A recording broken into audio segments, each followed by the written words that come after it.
Okay, so kind of picking up where we left off.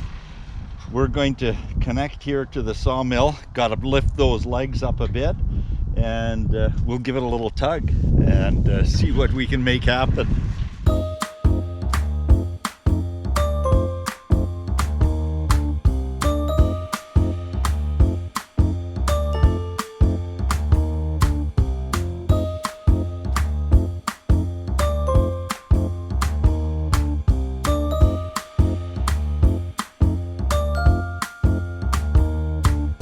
Hey, here we are. It's Friday afternoon, and this sawmill needs to be ready to roll for tomorrow morning first thing. We've got a pile of logs over there. You can see them off in the distance that need to be cut. I've got beams and a fireplace mantle and other things that our construction crew is waiting on. Thankfully, we had nothing short of a torrential downpour this afternoon that soaked everything, so I can finally, for the first time in about 3 months here in the Joe Rich area, fire up this sawmill and get some wood cutting going on. So here's what's happening. This is going to be a pretty rudimentary setup. Under that tarp over there, we have the wood miser edger. I've got to locate it onto the pad there. I've got to put the in-feed and out-feed tables onto it. They're pretty straightforward. Everything's assembled with one person to give me a hand. That's about a half-hour job. We're ready to go here. This is leveled. I'll check it one more time.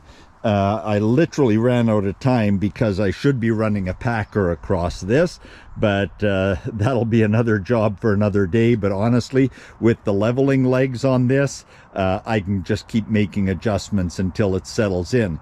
I'm not putting the plywood pieces underneath that collect the debris from the logs and funnel it all out to this side, which you'll have seen those in videos from the Langley property.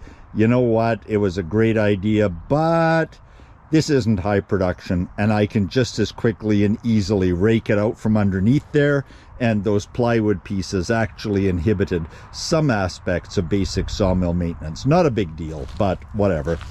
And I've pulled the carriage locks off. They were on for transport. I tend to just leave pieces like that hanging there, throw them on with a zap strap so I don't have to go hunting for them when I need them. I've fired my hydraulics engine.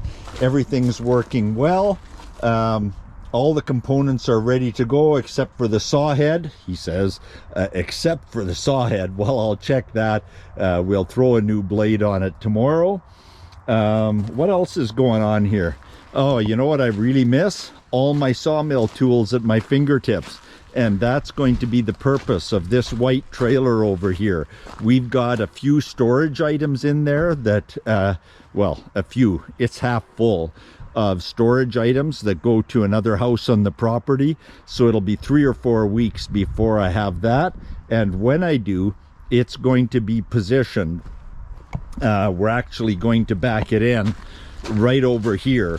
So I'm literally right about where we are now. I would be stepping through the side door of that white trailer with full access to all my tools, all my saw blades, all the sharpening equipment. These are full of some shelving for basic items. We'll strap that to the walls or create something else. I have my cant hook, crowbar, some of the odds and ends that I depend on from hour to hour while cutting.